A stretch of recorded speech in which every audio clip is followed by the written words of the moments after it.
study MBBS in Bangladesh. নিজেকে doctor হওয়ার স্বপ্ন পূরণ করতে চান? তাহলে বাংলাদেশের টপ মেডিকেল ইউনিভার্সিটিতে আপনার সাধ্যের মধ্যে ডাক্তারি পড়ার সেরা ঠিকানা। মিশন MBBS, স্বপ্ন আপনার পূরণ করব আমরা। নাজিয়া ক্যাম্পেইন কলিং এ স্বাগত। এই যে জিহাদ, আমি একদম ডিটেলে ঢোকার আগে আমি একটু তোমাকে জিজ্ঞাসা করবো, এই যে জিহাদ শব্দটা, এই নিয়ে অনেক বিতর্ক আছে, অনেকে অনেক কিছু বলে। এই জিহাদ শব্দটা যদি একটুখানি আমাদের দর্শকদের বলো যে জিহাদ শব্দটা ঠিক এক্স্যাক্ট মানে কি, মানে কোরআনে বা ইসলামে হোয়াট ইজ আ জিহাদ? দেখুন, জেহাদ মানে দুটো মানে মিনিং আসবে। যা কোরআন, আমি অ্যাজ পার কোরআন বলছি, আপনি আপনার উত্তর আছে কোরআনে, আপনি বলুন। কোরআনে লেখা আছে একটা জিহাদ মানে to become a better person, I am struggling to become a better person. আর দুটো মানে আছে রিলিজিয়াস আর হোলি ওয়ার, ঠিক আছে? এখন যা দিদিমণি বলে দিয়েছেন যে বিজেপি বিরুদ্ধে জিহাদ করবেন উনি, তো নাও দিস সিচুয়েশন, না আমরা যখন জন্ম হয়েছি না এত আমরা শুনেছি আজমল কাসাব জেহাদ শুনেছি, ISI জেহাদ শুনেছি, হজমুল মুজাহিদিন জেহাদ শুনেছি, ওসামা বিন লাদেন জেহাদ শুনেছি। তো মানুষ এখানে যারা মুসলমান ইন্ডিয়াতে থাকে, আর মানে একদম স্পেসিফিক্যালি আমি বাঙালির মুসলমান যা আছে, যা খিদিরপুরে থাকে, যা মাটিয়া বুরুজে থাকে, যা কেলা বাগানে থাকে, এরা তো শিক্ষিত নেই।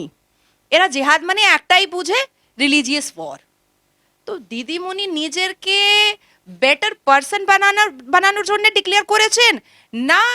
যতটা হিন্দু আমাদের বিজেপি ভারতীয় জনতা পার্টিকে 2019 আর 2021-এ ভোট দিয়েছিল, কোটি কোটি ভোট দিয়েছিল, ওদের বিরুদ্ধে উনি জেহাদ করবেন রিলিজিয়াস ওয়ার নিয়ে। এটা ওনাকে ক্ল্যারিফাই করতে হবে কিন্তু, ঠিক আছে? हम लोग कभी नहीं भूल पाएंगे वो 15 इंसिडेंट जो आप गूगल में भी सर्च कीजिएगा, जो जिहाद के नाम पर बिल्डिंगें उड़ाई गई। महाराष्ट्र बॉम्बे का हम लोग नहीं भूल पाएंगे, हम लोग ओसामा बिन लादेन का आईफिल टावर नहीं भूल पाएंगे, हम लोग ISI के जितनी भी चीजें हैं वो नहीं भूल पाएंगे। जिहाद के नाम पर अभी रिसेंटली उदयपुर में जो हुआ, हम वो नहीं भूल पाएंगे। तो कुरान एक तरफ कहता है कि ह्यूमैनिटी पर रहना है, तो ये जो श्रीमती ममता बनर्जी जो सर पे दुपट्टा रख के और बिना वजू के इफ्तार करके, ये कौन से जिहाद के बारे में बात कर रही हैं? किस जिहाद के बारे में ये बात कर रही हैं? ये this is a kind of provocation to all those Muslims person who having criminal and diabolic mind. ये प्रोवोकेशन है और कुछ नहीं है। आप रिसेंटली सोचिए कि उदयपुर में एक कन्हैया लाल जैसे एक मासूम टेलर का गला काट करके उसका बदन काट करके हत्या किया जाता है, और दूसरे दिन एक स्टेट की चीफ मिनिस्टर मंच पर खड़े होकर के पब्लिक के सामने, मीडिया के सामने ये डिक्लेयर कर रही हैं कि वो भारतीय जनता पार्टी के अगेंस्ट में जिहाद चालू करेंगे 21 जुलाई से। तो भारतीय जनता पार्टी के सिर्फ सुपीरियर नेता, सिर्फ लीडर्स, सिर्फ वर्कर्स का खतरा नहीं है। अब ये खतरा हर उन आम जनता का है जिसने भारतीय जनता पार्टी को सपोर्ट किया, जिसने भारतीय जनता पार्टी को वोट दिया, और साथ साथ उन मुसलमानों का भी है जिनके दिल में भारतीय जनता पार्टी के एथिक्स और रेगुलेशन को लेकर के मोहब्बत है। तो उन लोगों के लिए भी ये चीज है। देखिए, कुरान के मायने मतलब को हमेशा हमारे समाज के मुसलमान के ठेकेदारों ने बहुत तोड़ मरोड़ के बताने की कोशिश की है।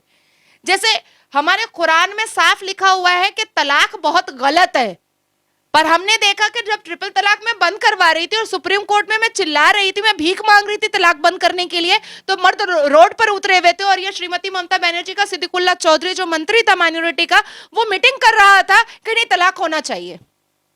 हमने रिसेंटली हिजाब सुना, पूरे कुरान में हिजाब के बारे में कोई जिक्र ही नहीं है। हाँ, हम लोगों को अपना शरीर ढक करके कोई ऐसा कपड़ा नहीं पहनना है जिससे रिवीलिंग हो, तो हिजाब का, बोरखा का कोई जिक्र नहीं है। तो लेकिन सारे मर्द उतर गए चप्पल पहन करके और चप्पल उतार करके कि हिजाब पहनाना है, हिजाब पहनाना है। उसके बाद फिर हम लोगों ने देखा पॉलीगेमी और हलाला को लेकर के, सारे मर्द नहीं हलाला होगा, नहीं पॉलीगेमी होगा, polygamy is a for marriage. तो आप देखिए कि कुरान ने जिन जिन चीजों के लिए मना किया है उसको तोड़ मरोड़ करके ये हमारे समाज के ठेकेदार, इन्होंने, ये मुसलमान के ठेकेदार, इन्होंने इसको गलत तरीके से पेश किया कि नहीं ये होगा, ये अपनी फैसिलिटीज के लिए, ये अपनी सुख सुविधा के लिए ये करवाते हैं। देखिए हमारा कुरान साफ लफ्जों में लिखता है कि हम सिर्फ हमारे कुरान पर यकीन करो, हमको कोई मतलब नहीं है, हमारे धर्म में कोई धर्मगुरु नहीं होता है। ये जो पीर बाबा पीरजादा ये जो सब बैठे हैं ये अपना पॉकेट गरम करने के लिए बैठे हैं, दाढ़ी टोपी पहन लेते हैं, किसी एक पार्टी को सपोर्ट करते हैं और उसके बाद फिर देखते हैं कि ये पार्टी थोड़ा मुसलमान की तरफ झुका हुआ है तो हमको इसको सपोर्ट करना है और उससे पैसा टानना है। तो ये ऐसे बहुत सारे लोग हैं दाढ़ी टोपी पहने हुए जो अपना अपना दुकान चला रहे हैं धर्म के नाम पर। देखिए नुपुर शर्मा ने जो कहा उसको मैं डिनाई नहीं करूंगी, वो डेरोगेटरी रिमार्क था, वो इंसल्टेड रिमार्क था और वो उनको नहीं कहना चाहिए था। लेकिन सेम डिबेट पर दो मौलाना बैठे थे, उनके मुंह में क्या था? उन्होंने कुरान की आयत क्यों नहीं पढ़कर नुपुर शर्मा का भी जो इनकम्प्लीट जो उनका लेसन था उसको वो कंप्लीट कर देते? कोई बंद तो नहीं कर दिया था उनका वॉल्यूम, तो वो पढ़ सकते थे। उसके बाद फिर ताहा सिद्दीकी जो हमारे पीरजादा पीर बाबा बनते हैं यहाँ पर और हमेशा फिरहाद हकीम के साथ जुड़े रहते हैं, उन्होंने शिवलिंग के बारे में बहुत ही डेफामेटरी वर्ड कहा, কত বড় শিবলিঙ্গ আছে এদিক ওদিক সব জায়গা থাকে। এটা কি ডেরোগেটরি রিমার্ক নেই? তাহলে হিন্দু কোথায় আছে এখন? সব হিন্দু কোথায়? হিন্দুর একজোট কেন হচ্ছে না?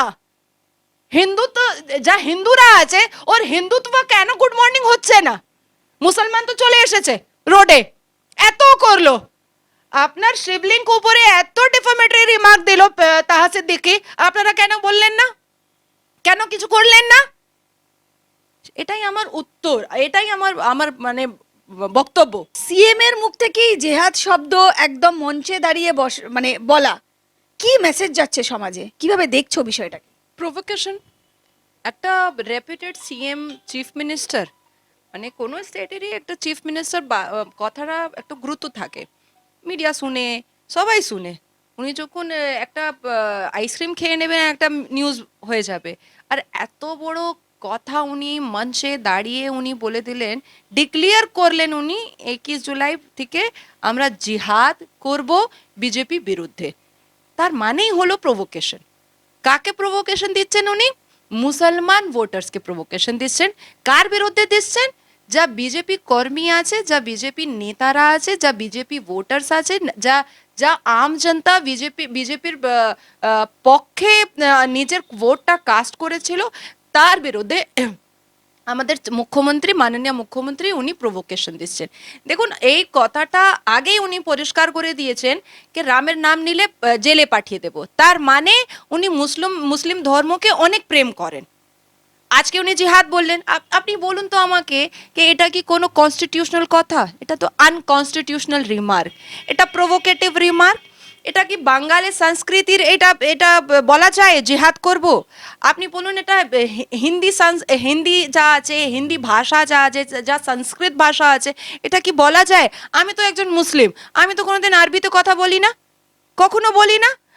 তো জেহাদ একটা অ্যারবিক ওয়ার্ড, তার মানেই হলো নিজেরকে খুব ভালো করার জন্য, আর না হলে রিলিজিয়াস ওয়ার, হোলি ওয়ার। এটা হলো একটা কথা। উদয়পুরের যা ঘটনা আপনি বললেন, আমি বলছি এই ধরনের লোকরা মুসলমানই নেই। দাড়ি টুপি লাগিয়ে কোনো মুসলমান হয়ে যায় সেটা আমি মানবো না, আমি মানবো না। দেখুন সূরে বাকরাতে ভার্সেস 285 পরিষ্কার লেখা আছে ফরগিভনেস। যদি কেউ ভুল করেছে, যদি কেউ খারাপ করেছে, যদি কেউ তোমার ক্ষতি করেছে, তুমি ওকে মাফ করো। তো এটা যদি দাড়ি টুপি তুমি লাগিয়ে নিজেরকে আখের চোখের তুমি সুরমা লাগিয়ে নিয়েছো, তুমি বলছো আমি মুসলমান, আমি জিহাদ নামে কাউ গলা কাটিয়ে দেবো, এটা তো কোরআন বললো না, এটা তো কোরআন বলেনি। কোরআন তো সূরে বাকরাতে ভার্সেস 285 সাফ বলে দিয়েছে forgiveness is the best thing for the Muslims, humanity is the best thing for the Muslims. ইসলাম মানেই পিস, শান্তি। তাহলে এরা কে? এরা মুসলমান নেই। ये लोग उन जमात में से आते हैं जो मुसलमान धर्म को बेच करके अपना अपना पॉकेट मजबूत कर रहे हैं, और श्रीमती ममता बनर्जी इन लोगों की सरदार हो गई हैं। আর একটা বিষয় কিন্তু এখন খুবই চর্চিত, যেটা হচ্ছে আমাদের সারদা কর্তা সুদীপ্ত সেন যেটা বলেছে শুভেন্দু অধিকারীর এগেনস্টে তিনি ব্ল্যাকমেল করে টাকা নিতেন, এবং শুধু তাই না, অনেকের নামই তিনি বলেছেন, সেখানে মুকুল রায়ের নাম আছে, অধীর রঞ্জন চৌধুরীর নাম আছে। এই যে তিনি বলছেন বিশেষ করে শুভেন্দু অধিকারী, এবং তারপরেই কিন্তু তৃণমূল একদম মাঠে ময়দানে নেমে গেছে তাকে অ্যারেস্ট করার জন্য। মানে অনেকেই বলছে, বা বিজেপির তরফ থেকে বলছে শুভেন্দু অধিকারী সিনড্রোম। তুমিও কি তাই মনে করো? দেখুন, আমি একটা কথা বলবো যে যখন শুভেন্দু অধিকারী তো 2 বছর 1.5 বছর হয়েছে বিজেপিতে আসার, উনি চোরও হয়ে গেছেন, ডাকাতও হয়ে গেছেন, সব কিছু হয়ে গেছেন, খারাপও হয়ে গেছেন, খুব খারাপ বাজে মানুষ হয়ে গেছেন। আর 1.5 বছর আগে যখন উনি টিএমসিতে ছিলেন তখন উনি খুব ভালো ভালো ছিলেন। আপনি দেখুন, আপনি বেশি বেশি পিছনে যাবেন না, 3 মাস পিছনে চলে যান, অর্জুন সিং খুব বাজে লোক ছিল, এখন খুব ভালো লোক হয়ে গেছে। আপনার যা লতাড়ি নেতা আছে, কি নাম আছে, পারে প্রকাশ, কি নাম আছে সেটা আমি জানি না, যা লাত খেয়েছিল বিজেপিতে, যা জয়প্রকাশ মজুমদার, এখন ও খুব ভালো নেতা হয়ে গেছে। যারা যারা টিএমসিতে যায় ওরা খুব ভালো হয়ে যায়। এই আপনার যা গান গায় বাবুল সুপ্রিয়, কমর লচকায়, এরাও কি বলেছিল, মুসলমানদের চামড়া গুটিয়ে দেব, এখন মুসলমান কোলে নিয়ে বসে আছে, দাড়ি টুপি পরে, ওকেও টুপি পরাচ্ছে, নিজেরও টুপি পরছে, ঠিক আছে। তো এখন বাবুল সুপ্রিয় খুব ভালো হয়ে গেছে। দেখুন, আমি বলছি একটা শের আছে শুভেন্দুদা, আর শেরকে দেখে তো যা আশেপাশে যা গাধা লুমড়ি যা থাকে সেটা তো ভয় খায়। তো ভয় খেলে কি হবে, কিছু তো বলতে হবে, নিজের মান সম্মান তো বাঁচাতে হবে, ওটাই বাঁচাচ্ছে কুণাল ঘোষ, আর কিছু নেই। নির্মল মাঝির প্রসঙ্গেই আসবো। নির্মল মাঝি কিন্তু মুখ্যমন্ত্রী মমতা বন্দ্যোপাধ্যায়কে মা সারদা মার সাথে তুলনা করেছেন। মানে মা সারদা মায়ের ঠিক পরের জন্ম মুখ্যমন্ত্রী মমতা বন্দ্যোপাধ্যায়, তিনি কিছুটা এরকমই ইঙ্গিত করেছেন। কি বল? আমি একটু জুড়ে দিচ্ছি, এসএসসি চুরি চামারি, শারদা নারদা চিটফান্ডের মা, ইলিগাল কনস্ট্রাকশন করার মা, গরু প্রচার মা, কয়লা চোরি মা, আর অনেক কিছু আছে, কি কি বলবো, টেট মা, স্ট্রেচার বিক্রি হয় ওর মা, অ্যাম্বুলেন্স গভর্নমেন্ট অ্যাম্বুলেন্স বিক্রি হয়ে ওর মা, এখন তো জেহাদ রানী হয়ে গেছেন, মা ছেড়ে দিন, এখন জেহাদ রানী হয়ে গেছে, এখন ওসামা বিন লাদেন হয়ে গেছেন উনি। আর কি বলতে পারবো, যা মা ভাবে ভাবুক, আমার কোনো কথা নেই। আমি একটাই কথা বলবো, আইনি ব্যবস্থাটা নিতে হবে।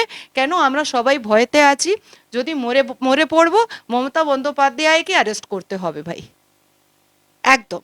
আপনার চ্যানেল সামনে বলে দিলাম যে যদি মরে যাব, যদি এই মুসলমানরা আমাকে মার্ডার করে দেয়, একদম definitely at any cost Mamata বন্দ্যোপাধ্যায়কে অ্যারেস্ট করতে হবে। আপনি বলুন না, কি করে আমরা ভুলে যাব পার্ক স্ট্রিট রেপ কেস, ভুলে যাব প্রাইম অ্যাকিউজড কে ছিল, মুসলমান।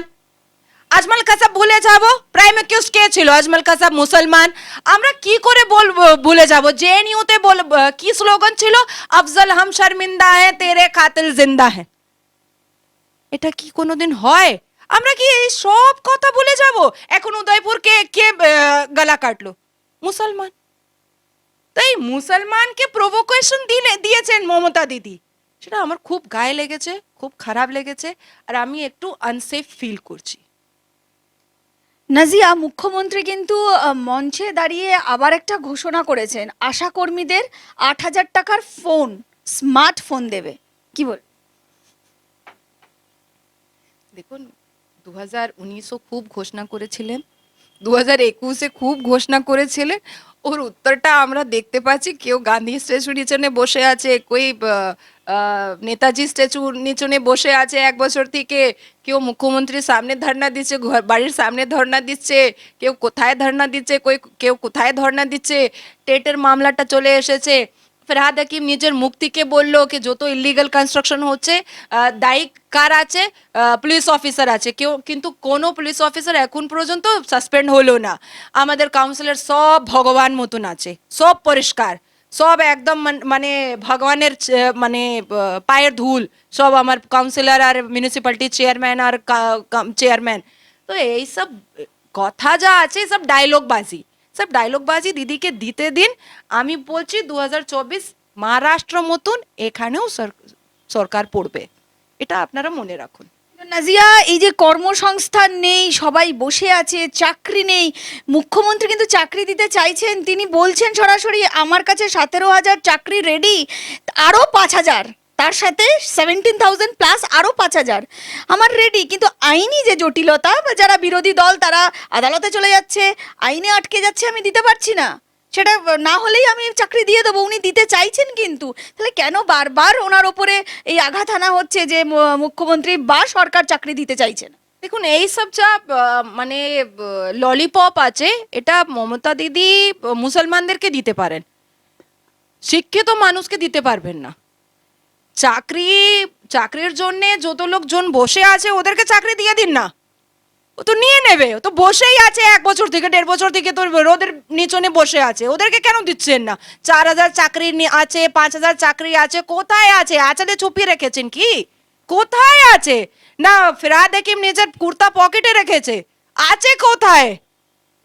যা বসে আছে, যা মরছে, যা বিনা খায় মরে যাচ্ছে, যা এখন মানে 1 সাল 1.5 সাল থেকে নিজের বাচ্চাদেরকে, নিজের বউকে, নিজের ফ্যামিলিকে দেখতে পাচ্ছে না, ওদেরকে চাকরি দিন না আগে। এইসব ললিপপ মুসলমানরা শুনবে, এই মাটিয়া বুরুজ কেলাবাগান মুসলমানরা শুনবে, শিক্ষিত মানুষ শুনবে না। কিন্তু ললিপপের কথা বলতেই আমি অগ্নিপথের কথা বলবো, কারণ এই যে অগ্নিপথ প্রকল্প যেটা কেন্দ্রীয় সরকার করছে, এই প্রকল্প নিয়েও কিন্তু মুখ্যমন্ত্রী বলেছেন 4 বছর বাদে কারুর চাকরি হবে না, এটা ললিপপ প্রকল্প, মানে ললিপপ খাবে। কি বল? দেখুন, এইসব চিটিংবাজির প্রোগ্রামটা মুখ্যমন্ত্রী খুব ভালো করে জানেন, তাই উনি বললেন। আমি যদি একজন খুব ভালো মানুষ আছি, আমি কাউকে খারাপ বলতে পারবো না। আর আমি যদি একজন অভদ্র মানুষ থাকবো, আমি সামনে দেখলেই আমি ও খারাপ মানুষ। তো এইসব চিটিংবাজি, এইসব চাকরির টাকা পয়সা নেবার, এইসব গরু প্রচার, কয়লা চোরি, এইসব মুখ্যমন্ত্রীর নেতারা খুব ভালো করে জানে, তাই অন্য পার্টির উপরে আঙ্গুল তুলছেন। এটা এসব কথায় কেউ আসবে না। আর অগ্নিপথ না অগ্নিবীর, এই যা দুটো যোজনা এসেছে, এই যোজনাকে একটু কাজ করতে দিন, দেখবো তো, দেখলে তারপর তো রিপার্কেশনে আসবো, কি হচ্ছে কি না হচ্ছে এটা তো দেখতে হবে। আর দিদি কি করছেন পশ্চিমবঙ্গের জন্য সেটা উনি বলুন না। লাখো লাখো লোক তো বসে আছে ধর্নায়, ভুখ হরতালে বসে আছে, তাদেরকে দেখুন আগে। মুখ্যমন্ত্রী বলছেন যে সব প্রকল্পের কথা, কেন্দ্রীয় সরকার বলছে কেন্দ্রীয় সরকারের প্রকল্প নাম পাল্টালে টাকা পাওয়া যাবে না, এবং সেই টাকা বন্ধ করে দিচ্ছে, তাতে রাজ্যের অনেক ক্ষতি হচ্ছে। এবং শুধু তাই না, মুখ্যমন্ত্রী কিন্তু বলছেন যে 100 দিনের টাকা থেকে শুরু করে সমস্ত কিছু আটকে রেখেছে, তাতে রাজ্যের মানুষের ক্ষতি হচ্ছে। কি বলবে? এবং এই যে নাম পরিবর্তনের কথাতেই তিনি বলছেন যে অন্য রাজ্যে, মানে ভিন্ন যে রাজ্যগুলো আছে, সেটা উত্তরপ্রদেশ হোক, রাজস্থান হোক, সেই সব রাজ্যের নামে যদি প্রকল্প চলে, বাংলার বেলায় এত সমালোচনা কেন? দেখুন, এখন ঘাটালের জন্য 1500 কোটি টাকা দেওয়া হলো কেন্দ্র থেকে। আমি বলছি, আমি আমাদের প্রধানমন্ত্রীকে বলে দিচ্ছি আপনার চ্যানেলের মাধ্যম, कि दीदीर हाथे देवेन ना दीदीर हाथे एकदम भी दीदी के हाथ में वो 1500 करोड़ रुपया नहीं जाना चाहिए, नौबन्ना जाना ही नहीं चाहिए। नहीं तो सिर्फ 1500 रुपया बच जाएगा जनता को देने के लिए और घटाल को इम्प्रूव करने के लिए, और बाकी जो पैसा है वो सब नेता लोग बैठ के खा लेगा, अपना अपना कुर्ता का पॉकेट में भर लेगा। 1500 करोड़ में सिर्फ 1500 बचेगा जनता के लिए, दीदी के हाथ में देना ही नहीं है। तो देखिए, केंद्र की तरफ से यहाँ पर माइनॉरिटीज के लिए भी बहुत पैसा आया है। घटाल में अभी इंस्टेंट आया है, जो हम सब ने देखा न्यूज में, हम सब ने सुना है। बात यहाँ पर ये हो रही है कि यहाँ पर जनता तक पैसा पहुंच नहीं रहा है, क्योंकि चोर मुसेरा भाई तो सब नौबन्ना में ही बैठा हुआ है। पैसा आता नहीं है कि सब जैसे चीनी में चूटी लग जाता है, वैसे ही पैसे में सब उलझ जाता है, सट जाता है जाकर के, आपस में एक दूसरे को मारेंगे पीटेंगे, तुम हमको दो हमको दो हमको दो, पैसा खत्म हो जाता है, जनता तक तो पहुंच ही नहीं पाता है। तो पैसा 1 रुपया हो या 1 करोड़ हो या 1500 करोड़ हो, दीदी के हाथ में नहीं जाना चाहिए। आधा पैसा तो पहले फिरहाद हकीम ले जाएगा, उसके बाद जो बचेगा उसमें बाकी सब तितर बटेर हो जाएगा। 1500 रुपया पहुंचेगा जनता को, तो जनता को अगर वाकई में 1500 रुपया घटाल मॉडल के लिए चाहिए तो ठीक है, क्योंकि वहां का जो एमपी है वो बिजी है नाचने गाने में, वो कमर हिलाने में बिजी है, वो जाकर के पब क्लब डिस्को में नाचने में बिजी है, दारू पीने में बिजी है। और नहीं तो अभी रिसेंटली हम लोगों ने देखा ईडी का वो गोरू प्रचार में बिजी है, कैटल स्मगलिंग में बिजी है। तो जो एमपी बहुत सारी चीजों में ऑलरेडी बिजी है, मर्द होकर के लाली पाउडर में बिजी है। কিন্তু কিন্তু নাজিয়া সেই এমপি কিন্তু প্রফেশনাল দিক থেকে উনি একজন শিল্পী, উনি একজন অভিনেতা বড় মাপের, তারপরে তিনি এমপি হয়েছেন। তার কেরিয়ার যখন তিনি শুরু করেছিলেন, আপনি যার কথা বলছো, সে কিন্তু একজন অভিনেতা, অভিনেতাই হচ্ছে তার আসল পরিচয়, তারপরে সে এমপি হয়েছে। তো সে তার প্রফেশনটা, সে তার যে পরিচয়ে সে বড় হয়েছে বা যে পরিচয়ে সে এগিয়েছে, সেই পরিচয়টাকে কিভাবে ছেড়ে দেবে? कैटल स्मगलिंग भी क्या उनका परिचय था?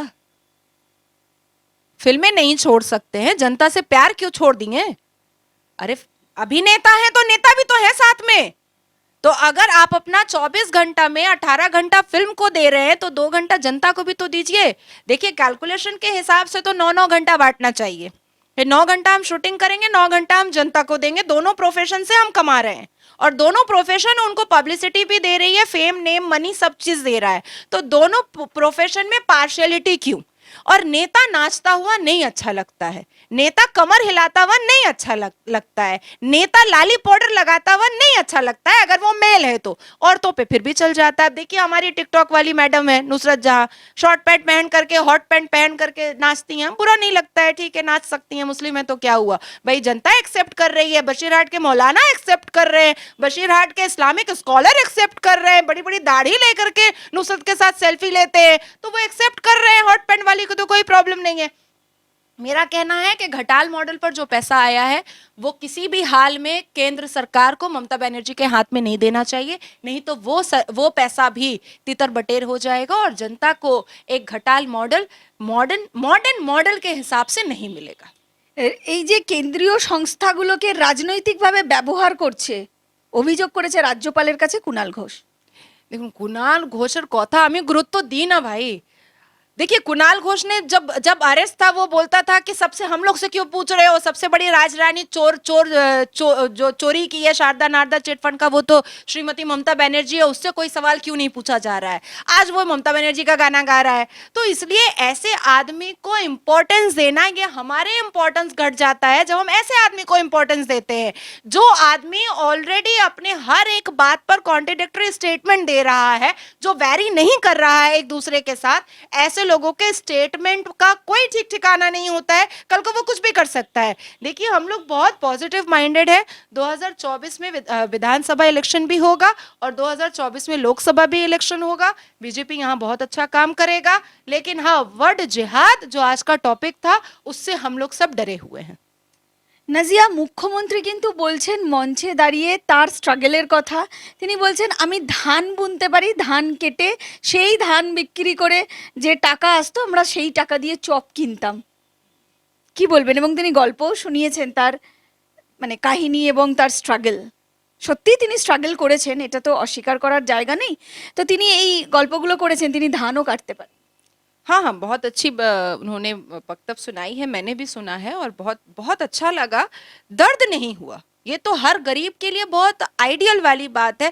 लेकिन दीदी ने चोरी चमारी करके रेंज रोवर यूज करना, भाईपों के लिए शांति निकेतन बनवाना, बर्बेरी का शर्ट यूज करना, आईफोन यूज करना, डायमंड का ज्वेलरी का टॉप्स पहनना, क्रॉक्स का चप्पल पहनना, 10,000 की साड़ी पहनना, ये सब नहीं सिखाया कि ये कैसे आया।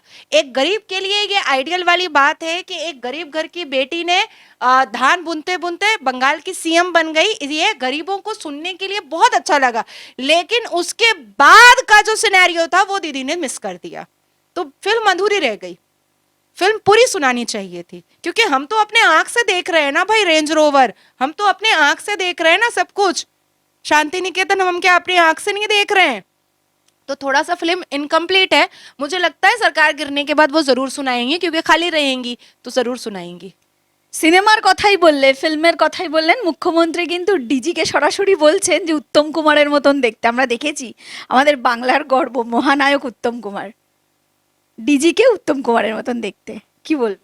देखिए मुझे ऐसा लगता है कि दीदी एक बार एक और डिस्ट्रिक्ट प्रेसिडेंट या मंडल प्रेसिडेंट के तोंद पर उन्होंने बहुत, बूढ़ी पर उन्होंने बहुत बात किया है कि ना योगा करे देखाओ, एखुनी देखाओ, आसन करे देखाओ। तो जिनके पास कोई काम नहीं होता है वो ये सब करते हैं। अब उनको फिल्म नगरी से बहुत मोहब्बत है, तो इसमें कुछ किया नहीं जा सकता है। सीएम एज अ सीएम रहें तो ज़्यादा अच्छा लगता है। মুখ্যমন্ত্রী বলছেন 1913 সাল থেকে তিনি পরিবেশ নিয়ে কাজ করেছেন এবং 1915 সালে রাষ্ট্রপুঞ্জের কাজ শুরু করেছেন, কি বলবেন?